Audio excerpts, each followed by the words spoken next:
Hello everyone, आज हम पढ़ेंगे क्लास 11 पॉलिटिकल साइंस का चैप्टर नंबर 1 जिसका नाम है कॉन्स्टिट्यूशन व्हाई एंड हाउ। इस चैप्टर में हम कॉन्स्टिट्यूशन के बारे में पढ़ेंगे, जैसे कॉन्स्टिट्यूशन क्या होता है, कॉन्स्टिट्यूशन का क्या फंक्शन है और साथ ही में जानेंगे हमारे देश का कॉन्स्टिट्यूशन कैसे बन के तैयार हुआ। हम इस चैप्टर के सभी टॉपिक को विजुअल एंड एनिमेशन की मदद से बहुत ही अच्छे से समझेंगे। तो चलिए स्टार्ट करते हैं।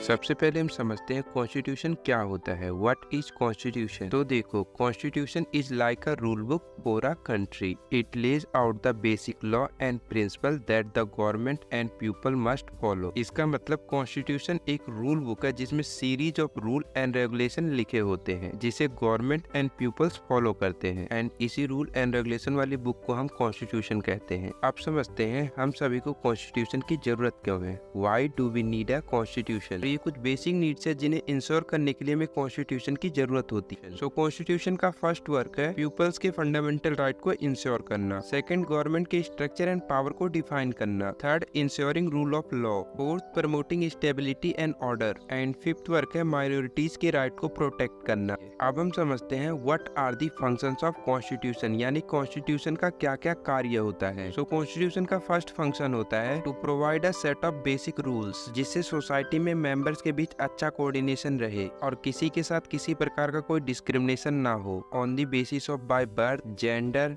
Cast and colour. कॉन्स्टिट्यूशन का सेकंड फंक्शन है establishing fundamental right, means country के अंदर रहने वाले सभी सिटीजन्स के फंडामेंटल राइट्स को इंश्योर करना। थर्ड फंक्शन है सोसाइटी के अंदर डिसीजन लेने की पावर को स्पेसिफाई करना। कॉन्स्टिट्यूशन का फोर्थ फंक्शन है गवर्नमेंट के पावर पे लिमिटेशन लगाना इन पॉजिटिव सेंस, मतलब गवर्नमेंट कोई ऐसा काम तो नहीं कर रही जो सोसाइटी के लिए अनजस्ट एंड अनफेयर हो, लाइक सिटीजन्स को बिना रीजन के अरेस्ट करना एंड पीपल्स के लिबर्टी एंड फ्रीडम को लिमिटेड करना। एंड कॉन्स्टिट्यूशन का फिफ्थ फंक्शन है गवर्नमेंट को इनेबल करना, मतलब गवर्नमेंट को एक लीगल फ्रेमवर्क में पावर प्रोवाइड करना जिससे सोसाइटी के एस्पिरेशन को फुलफिल कर सके और एक जस्ट सोसाइटी का निर्माण कर सके। जिसका बेस्ट एग्जांपल है directive principle of state policy यानी डीपीएसपी, जो गवर्नमेंट को एक लीगल फ्रेमवर्क प्रोवाइड करती है जिसकी हेल्प से गवर्नमेंट सोसाइटी के एस्पिरेशन को फुलफिल कर सके। नेक्स्ट टॉपिक हमारा fundamental identity of a people, means लोगों की मौलिक पहचान क्या है। सो हमारा कॉन्स्टिट्यूशन हमें डिफरेंट टाइप की फंडामेंटल आइडेंटिटी देता है, लाइक पॉलिटिकल आइडेंटिटी जिसमें हम कॉन्स्टिट्यूशन के सेम रूल एंड रेगुलेशन को फॉलो करते हैं। सेकंड आइडेंटिटी है मोरल आइडेंटिटी, जिसमें हमारा कॉन्स्टिट्यूशन हमें बताता है क्या मोरल है और क्या इमोरल है सोसाइटी के लिए और हमें कैसा बिहेव करना चाहिए सोसाइटी में। एंड अब हमारा नेक्स्ट टॉपिक है the authority of a constitution. So constitution की फर्स्ट अथॉरिटी है to constitute a government. Second authority है define the power of the organs of government, मतलब गवर्नमेंट्स के जितने भी ऑर्गन्स है उनके पावर को डिफाइन करना। थर्ड अथॉरिटी है सिटीजन्स के राइट को प्रोटेक्ट करना, लाइक दैट ऐसे कॉन्स्टिट्यूशन पे बहुत सी अथॉरिटी है। एंड अब हम नेक्स्ट टॉपिक समझेंगे हमारा कॉन्स्टिट्यूशन कैसे इफेक्टिव है और कौन से ऐसे फैक्टर जो इसको इफेक्टिव बनाते हैं जिससे लोगों की लाइफ में कुछ चेंजेस देखने को मिले। सो फर्स्ट फैक्टर है मोड ऑफ प्रोमलगेशन, जिसका मतलब है कॉन्स्टिट्यूशन किन लोगों द्वारा तैयार किया गया है, मतलब जिनके द्वारा कॉन्स्टिट्यूशन तैयार किया गया उनका जनता के बीच में कैसी पॉपुलैरिटी है। यदि कॉन्स्टिट्यूशन ऐसे लीडर्स के द्वारा तैयार किया जाएगा जो जनता के बीच में बहुत ही ज्यादा पॉपुलर हैं एंड कंट्री के अंदर सभी सेक्शन एंड सोसाइटी को साथ लेकर चलते हैं, तो वह कॉन्स्टिट्यूशन बहुत ही ज्यादा सक्सेसफुल होगा। और ऐसे मोस्ट सक्सेसफुल कॉन्स्टिट्यूशन के एग्जाम्पल हैं India, south Africa and United state. वहीं दूसरी तरफ नेपाल जैसी कंट्री का कॉन्स्टिट्यूशन बहुत ही ज्यादा अनसक्सेसफुल रहा है। कॉन्स्टिट्यूशन के इफेक्टिवनेस का सेकंड फैक्टर है the substantive provisions of a constitution, मतलब लोगों को कॉन्स्टिट्यूशन फॉलो करने का कुछ रीजन होना चाहिए। मतलब यदि मेजोरिटी ग्रुप माइनॉरिटी ग्रुप को ऑप्रेस करती है और कॉन्स्टिट्यूशन इसे अलाउ करता है, सो माइनॉरिटीज के पास कोई रीजन ही नहीं होगा कॉन्स्टिट्यूशन को फॉलो करने का, क्योंकि उनके साथ तो डिस्क्रिमिनेशन हो रहा है। कॉन्स्टिट्यूशन के थर्ड इफेक्टिवनेस का रीजन है बैलेंस इंस्टीट्यूशनल डिजाइन, मतलब जो हमारा कॉन्स्टिट्यूशन है उसमें पावर किसी एक ग्रुप या किसी एक इंस्टीट्यूशन के पास नहीं होता, ये डिफरेंट लेवल पे डिस्ट्रीब्यूट होता है जिससे कोई ग्रुप या इंस्टीट्यूशन पावर का मिसयूज ना कर पाए। इसलिए हमारे इंडियन कॉन्स्टिट्यूशन कॉन्स्टिट्यूशन में पावर को 3 डिफरेंट इंस्टीट्यूशन में डिवाइड किया गया है, लेजिस्लेचर,